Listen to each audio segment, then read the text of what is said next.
पहले हमने मियोसिस के डिफरेंट स्टेजेस के बारे में बात किया था। दो होता है, एक होता है meiosis first and meiosis second. Meiosis first में क्रोमोसोम का जो संख्या है वो हैप्लॉइड हो जाता है, तो इसी कारण से मियोसिस फर्स्ट को रिडक्शनल डिवीजन कहते हैं। और मियोसिस सेकेंड जो है उसमें क्रोमोसोम का संख्या जितना पहले डिवीजन होके आया एन आया वो same to same like mitosis cell division ही होता है उसमें। अब जो हम एक्सप्लेन करने जा रहे हैं वो है कि मियोसिस फर्स्ट का पहला जो प्रोफेज फर्स्ट स्टेज है वो बहुत लंबे समय के लिए होता है। तो स्टडी को सरल बनाने के लिए इसको बहुत सारे सब स्टेजेस में बांट दिया गया। 5 सब स्टेज है। प्रोफेज फर्स्ट का पहला सब स्टेज है लेप्टोटीन। 5 सब स्टेज में बांटा, लेप्टोटीन, जाइगोटीन, पैचेटीन, डिप्लोटीन एंड डायाकाइनेसिस। इसके पहले चरण लेप्टोटीन का हमको हम एक्सप्लेन कर रहे हैं। ये जो लेप्टोटीन स्टेज है इसका अर्थ होता है थिन। इसमें जो क्रोमोसोम है, हाँ, इसका जो सबसे पहला फर्क दिखता है जिस सेल में ये डिवीजन होने जा रहा है, इसमें सबसे पहला दिखता है कि न्यूक्लियस लार्ज हो जाता है, बड़ा हो जाता है, इंक्रीज हो जाता है साइज में, और न्यूक्लियोलस जो है वो भी कैसा हो जाता है, लार्ज हो जाता है। न्यूक्लियोलस एंड न्यूक्लियस दोनों जो है वो लार्ज हो जाते हैं, इनका साइज बढ़ जाता है। क्रोमोसोम क्वाइड, क्रोमोसोम कैसे दिखते हैं, क्वाइड दिखते हैं, पृष्ठ रूप से नहीं दिखते उस समय, क्वाइड होते हैं। Thereby become visible as the thread like structure. उसके बाद ये थ्रेड जैसे स्ट्रक्चर में दिखने लगते हैं, थ्रेड लाइक स्ट्रक्चर।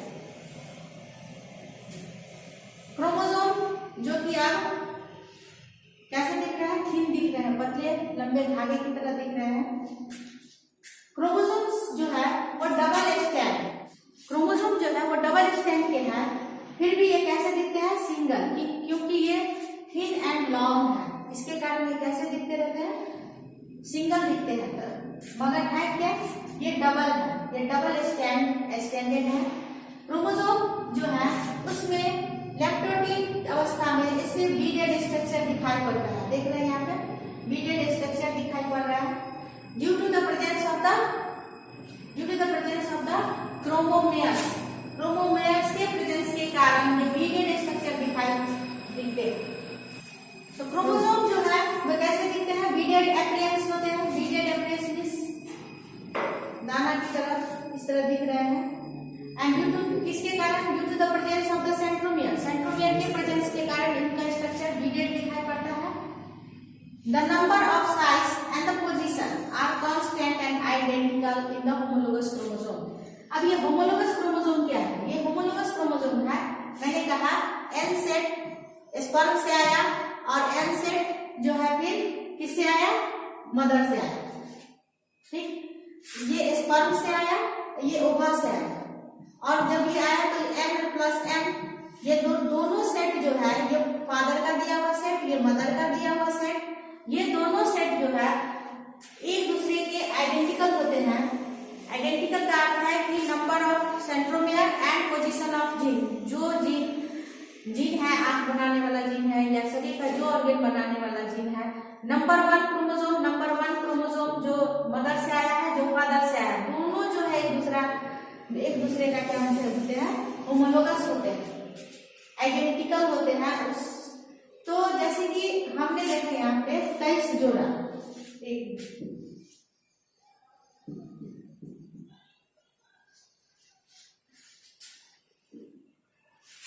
फादर ने दिया 23 क्रोमोसोम, मदर ने दिया 23 क्रोमोसोम।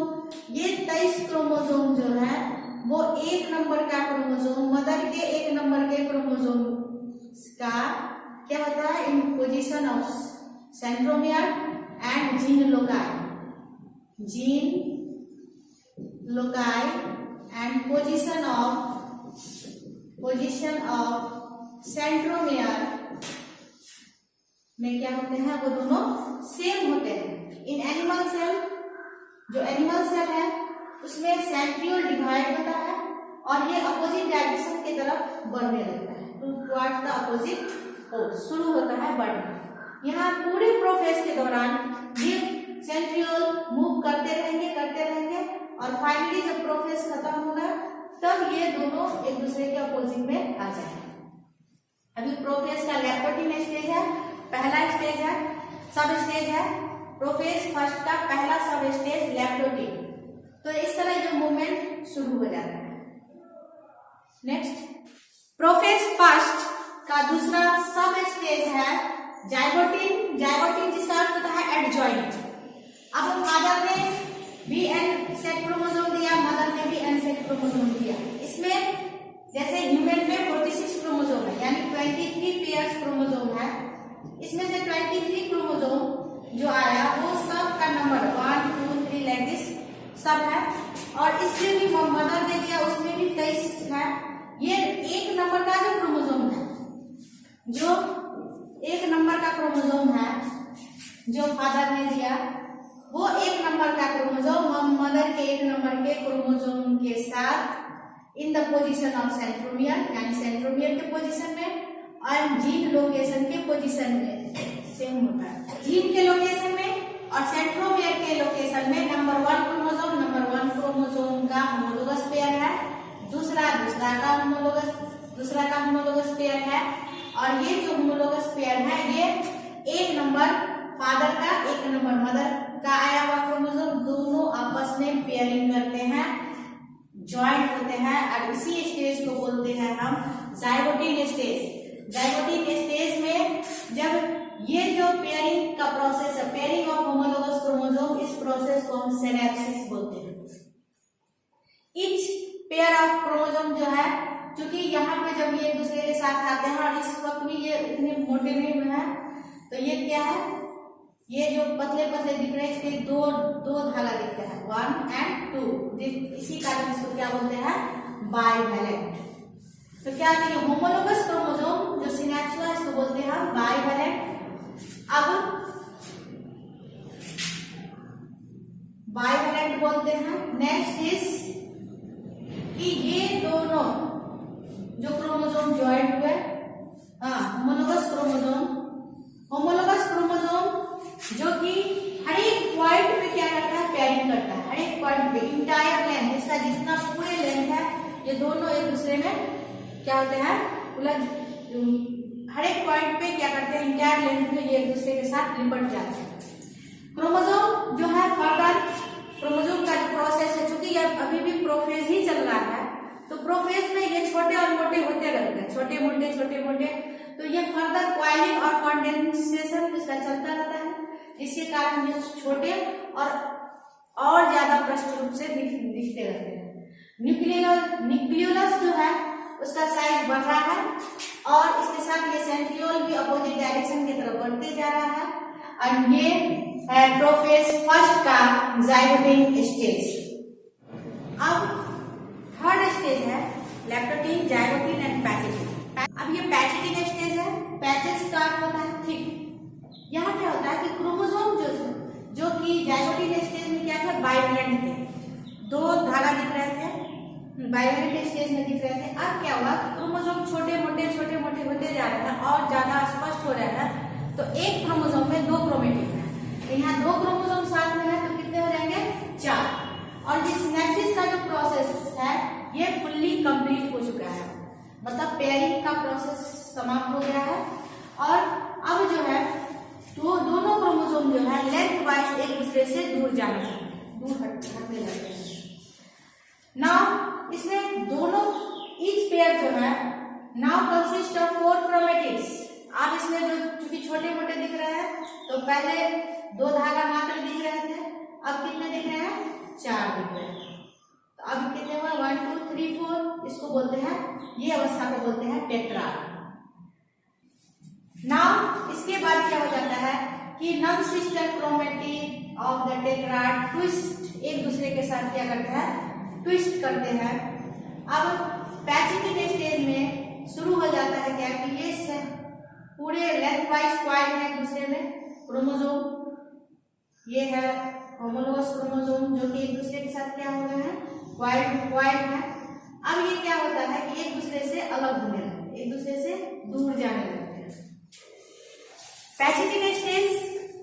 होता है कि दोनों क्रोमोसोम जो है वो क्या होने लगते हैं कि एक्सचेंज ऑफ क्रोमेटिक सेगमेंट। जो क्रोमोसोम्स है वो सिस्टर क्रोमोसोम्स है, उनका जीन लोकाई सेम है। जीन लोकाई सेम होने के कारण ये टेट्राड जो है वो ब्रेक होकर क्या करता है, आइडेंटिकल पॉइंट्स पे एक्सचेंज करता है जेनेटिक मटेरियल का। तो क्रॉसिंग ओवर क्या होते हैं कि exchange of genetic material between the homologous chromosome. Homologous chromosome के बीच में जो जेनेटिक मटेरियल का एक्सचेंज हुआ, किसके बीच में हुआ, नॉन सिस्टर क्रोमेटिड के बीच में। फिर सिस्टर क्रोमेटिड के बीच में जेनेटिक मटेरियल का एक्सचेंज नहीं हुआ, किसके बीच में हुआ, नॉन सिस्टर क्रोमेटिड के बीच में जेनेटिक मटेरियल का एक्सचेंज हुआ। और ये जो broken segment of one chromosome joint with non sister chromatid, जो ब्रोकन सेगमेंट है जो टूटा और जो एक्सचेंज हुआ वो नॉन सिस्टर क्रोमेटिड के बीच में हुआ, जिसके कारण एक एक्स का फॉर्मेशन हुआ। एक्स जैसा स्ट्रक्चर का फॉर्मेशन हुआ। और ये जो एक्स जैसा स्ट्रक्चर है इसी को हम बोलते हैं कायस्माटा। इसको क्या बोलते हैं, कायस्माटा बोलते हैं, जिसका प्लूरल फॉर्म है कायस्मा। ये जो कायस्मा है, कायस्माटा जो कि सिंगुलर है, ये क्रॉसिंग ओवर कायस्माटा में ही अकर होता है। किसके बीच में, नॉन सिस्टर क्रोमेटिड के बीच में। What is crossing over? The crossing over is the process in which there is exchange of genetic material between the non sister chromatid of the homologous chromosome. अब crossing over occur during the pachytene की अवस्था, पैचेटिन में crossing over होता है। और ये यहाँ तक हुआ कौन, पैचेटिन स्टेज के बारे में। अब आता है नेक्स्ट स्टेज जो है वो है diplotene. Diplotene means diplos means double. इसमें क्या होता है कि homologous chromosome separate from each other due to the repulsive force. Repulsive force के कारण अब जो ये क्रोमोसोम है वो एक दूसरे से अलग हटने लगते हैं, एक दूसरे से दूर जाने लगते हैं। और ये जो एक दूसरे से दूर जाने लगते हैं due to which force, due to the repulsive force. ये अलग होने की जो प्रक्रिया है वो कहाँ से शुरू होता है, वो होता है सेंट्रोमियर से शुरू होता है। यहाँ से ये एक दूसरे से अलग होने लगते हैं। The separation of the non sister chromatid of the homologous chromosome remain attached at some point. और ये अलग होते समय जिस पॉइंट पे ये जुड़े हुए हैं वो कौन पॉइंट है, वो है कायस्मा। ये कायस्मा पॉइंट पे एक दूसरे से जुड़े हुए होते हैं। डिप्लोटिन अवस्था में हम देख रहे हैं कि क्रोमोसोम अभी भी न्यूक्लियर मेम्ब्रेन जो है वो डिसअपियर हो ही रहा है, पूरे रूप से डिसअपियर नहीं हुए हैं।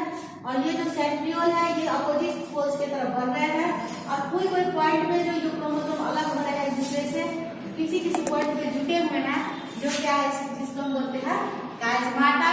एंड जो डिसअपियरिंग न्यूक्लियस, अब न्यूक्लियस जो है, न्यूक्लियोलस, सॉरी, ये न्यूक्लियोलस है। न्यूक्लियोलस जो है वो क्या हो रहा है, धीरे धीरे डिसअपियर हो रहा है। न्यूक्लियर मेम्ब्रेन भी डिसअपियर हुआ, पर पूरे रूप से डिसअपियर अभी भी नहीं हुए हैं। जो कौन में, डायाकाइनेसिस, यानी लास्ट स्टेज में जाके ये कंप्लीटली क्या हो जाएंगे, डिसअपियर कर जाएंगे। नेक्स्ट नाउ जो डिप्लोटिक स्टेज है उसमें न्यूक्लियोलस और न्यूक्लियर मेम्ब्रेन हराने की अवस्था में आते हैं। अब डायाकाइनेसिस में इसमें क्या हो गया कि प्रोफेज का अंतिम चरण है। क्रोमोसोम का छोटा और मोटा, जो में छोटा मोटा होते जाता है, कंडेंस करता है, शॉर्टनिंग करता है, जिसके कारण क्रोमोसोम और ज्यादा स्पष्ट रूप से दिखने लगते हैं। और इसमें क्या होता है, the chromosome move to the periphery of nucleus. Chromosome जो है वो न्यूक्लियस के पेरीफेरी के तरफ बढ़ने लगता है। पेरीफेरी मतलब परिधि की तरफ। कायस्माटा जो है, कायस्माटा चूंकि आप क्रोमोसोम खुल रहे हैं तो उसका जो एक्स फॉर्मेशन हुआ था, दिस कायस्माटा, ये टर्मिनल की तरफ बढ़ते हैं। जैसे जैसे ये खुलते जाता है ये एक्स जो कायस्माटा फॉर्मेशन हुआ है वो टर्मिनल की तरफ बढ़ते हैं। और इसी प्रोसेस को टर्मिनलाइजेशन बोलते हैं, टर्मिनलाइजेशन ऑफ कायस्माटा। न्यूक्लियोलस और न्यूक्लियर मेम्ब्रेन अब हराने की अवस्था में है, लास्ट स्टेज है। इसमें ये क्या हो जाते हैं, डिसअपियर हो जाते हैं, disappear. This is the last stage of prophase. यदि याद हो तो माइटोसिस के प्रोफेज में भी हमने देखा था कि प्रोफेज के लास्ट अवस्था में न्यूक्लियस और न्यूक्लियर मेम्ब्रेन डिसअपियर हो जाते हैं, और यहाँ भी प्रोफेज की लंबा है, फिर भी प्रोफेज के अंतिम चरण में न्यूक्लियस और न्यूक्लियर मेम्ब्रेन क्या हो जाते हैं, डिसअपियर हो जाते हैं। This is the end of the diakinesis of prophase first. इसके साथ ही प्रोफेज फर्स्ट का डायाकाइनेसिस समाप्त होता है। और यहाँ अगेन क्या है कि इन एनिमल सेल, अगर ये एनिमल सेल में हो रहा है, प्लांट सेल में हो रहा है तो समाप्त हो गया, और एनिमल सेल में है तो क्या होता है, उसके इसी के अंतिम चरण में ये जो दोनों सेंट्रियोल अपोजिट तरफ बढ़ रहे हैं, जो दोनों अपोजिट की तरफ बढ़ जाते हैं और क्या का निर्माण शुरू कर देते हैं, spindle fibre like this. This was end of prophase first of meiosis first of, ठीक है, मियोसिस फर्स्ट का प्रोफेज फर्स्ट अवस्था इस यहाँ पे समाप्त हुआ। अगले में हम मेटाफेज फर्स्ट से शुरुआत करेंगे। अब मेटाफेज फर्स्ट, प्रोफेज का अवस्था समाप्त हुआ, क्रोमोसोम का जो क्रॉसिंग ओवर था वो भी हो गया, दोनों क्रोमोसोम एक दूसरे से अलग हो गए, पर अब ये पहले की तरह नहीं है। अब क्या होता है मेटाफेज फर्स्ट, तो माइटोसिस में भी हमने देखा था कि मेटाफेज की अवस्था में जो क्रोमोसोम है वो इक्विटोरियल प्लेट, ये जो इक्विटोरियल प्लेट है, ये इक्विटोरियल प्लेट मध्य का जो इक्वेटर हुआ, इसके माइटोसिस के केस में जो क्रोमोसोम थे वो इक्विटोरियल प्लेट पे आके इस तरह से थे कि सेंट्रोमियर ठीक बीच में था और दोनों क्रोमेटिड जो थे वो पोल्स की ओर थे।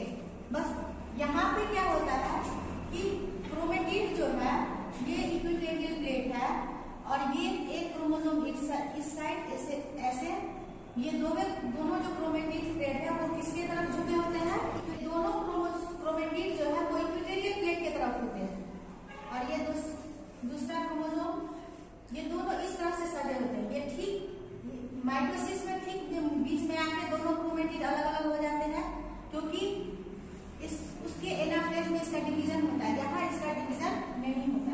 ये दोनों एक इस तरफ आके इक्विटोरियल प्लेट में सज जाते हैं। अब देखिए कैसे ये दोनों क्रोमोसोम आके इक्विटोरियल प्लेट में सजे हुए हैं। दोनों का क्रोमेटिड इक्विटोरियल प्लेट की तरफ है और ये उसका क्या है, सेंट्रोमियर। सेंट्रोमियर में आके क्या अटैच हो गया, स्पिंडल फाइबर। अब ये सजना इसको बोलते हैं, this stage is metaphase stage, और चूंकि ये मियोसिस फर्स्ट का है इसलिए metaphase first stage of meiosis cell division. अब ये हुआ एनाफेज फर्स्ट। इसके बाद आता है इसमें क्रोमोसोम जो है start to move towards opposite pole. Chromosome जो है अब ये अपोजिट पोल के तरफ जाना शुरू कर देते हैं। यहाँ अनलाइक द माइटोसिस में हमने देखा था कि सेंट्रोमियर डिवाइड हुआ, दोनों क्रोमेटिड, एक क्रोमोसोम का दो क्रोमेटिड है, दोनों क्रोमेटिड अपोजिट पोल की तरफ मूव किया। जबकि इसके केस में क्या होता है कि जो क्रोमोसोम है वो कुल क्रोमोसोम जो है अपोजिट पोल की तरफ बढ़ रहे हैं। अब यहाँ पे एक चीज हमको क्लियर होना है कि ये क्रोमोसोम जो हमने दिखाया, ये क्रोमोसोम कैसा था। इसमें हमने क्या देखा था कि क्रोमोसोम जो था वो क्रोमोसोम एक मैंने रेड कलर से दिखाया, वो क्रोमोसोम में क्या था, तो रेड कलर के क्रोमोसोम में कुछ ग्रीन कलर आ रहे थे। ग्रीन कलर दिखाने का अर्थ था कि फादर वाले क्रोमोसोम का कुछ टुकड़ा इसमें आके जुड़ गया, और दूसरा जो था वो ग्रीन कलर से दिखाया था, उसमें मदर का कुछ टुकड़ा जो था वो आके इसमें जुड़ा। इसके कारण क्या हुआ कि ये क्रोमोसोम पहले जैसे तो थे नहीं, अब ये अपोजिट पोल की तरफ बढ़ गया। ठीक, यहाँ सेंट्रोमियर का डिवीजन नहीं हुआ। ये कहाँ होगा, मेटाफेज एनाफेज सेकंड में जाके ये सेंट्रोमियर डिवाइड करेंगे। अभी ऐसे ही ये बढ़ गया तो एक सेल के भीतर में ये क्रोमोसोम जाएगा, दूसरे क्योंकि यहाँ पे दो सेल बन रहे हैं, ये प्रोफेज, ये मेटाफेज, मियोसिस का फर्स्ट डिवीजन, मियोसिस का फर्स्ट डिवीजन है। तो chromosome start to move towards the opposite pole और unlike mitosis centromere does not divide. ये बहुत इंपॉर्टेंट पॉइंट है। यहाँ सेंट्रोमियर जो है वो डिवाइड नहीं करते हैं, डज नॉट डिवाइड, सेंट्रोमियर का डिवीजन नहीं होता। क्या बनते हैं? End of metaphase two group of haploid chromosomes form होते हैं इस पोल में। ये इस स्टेज में क्रोमोसोम का संख्या अभी तक कितना था? तो दो क्रोमोसोम हम देख रहे थे, एक फादर का एक मदर का, यानी एक पेयर क्रोमोसोम था। अब क्या देख रहे हैं? एक क्रोमोसोम इधर जा रहा है, एक क्रोमोसोम इधर जा रहा है। यही मेन स्टेज है जिसमें क्रोमोसोम का संख्या हैप्लॉइड हो जाता है। वन पेयर से वन क्रोमोसोम दोनों साइड है, एक एक है, दो थे, एक फादर साइड से था, एक मदर साइड से था। अब ये दोनों साइड दो क्रोमोसोम जा रहे हैं, यानी कि number of chromosome is haploid. Now next stage,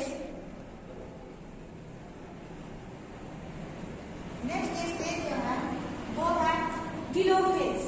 दोनों क्रोमोसोम अपोजिट पोल की तरफ पहुंच गया है और क्या हो गया? It is just opposite of the prophase. Prophase में क्या हुआ था कि न्यूक्लियर मेम्ब्रेन को हटा रहा था, डिसअपियर हो रहा था। न्यूक्लियर मेम्ब्रेन जो है वो डिसअपियर हो रहा था और यहाँ जो है न्यूक्लियर मेम्ब्रेन रीअपियर हो रहा है, फिर से न्यूक्लियस रीअपियर हो रहा है। तो टेलोफेज है जिसमें कि दो सेल्स बन रहे हैं। ये पहला मियोसिस का फर्स्ट स्टेज कंप्लीट हो रहा है, न्यूक्लियस और न्यूक्लियर मेम्ब्रेन रीअपियर हो रहा है। अब ये जो है ठीक पहला का उल्टा है। इसके बाद जो साइटोप्लाज्म है, यहाँ हम लोग देख रहे हैं कि ये जो है क्लीवेज शुरू हो गया है, प्लाज्मा मेम्ब्रेन जो है सेंटर की तरफ बढ़ रहे हैं, सेंट्रीफ्यूगल मैनर में बढ़ रहे हैं, जिसके कारण अब ये यहाँ पे दो डॉटर सेल का निर्माण हो गया। अब दो डॉटर सेल का निर्माण हो चुका है। अब यहाँ पे क्या होता है फिर कि मियोसिस सेकेंड शुरू होता है। उसके मियोसिस सेकेंड होने से पहले एक छोटा सा फेज है जिसको हमने कल लिखा था इंटरकाइनेज, जिसमें एस फेज जो है वो एब्सेंट होता है।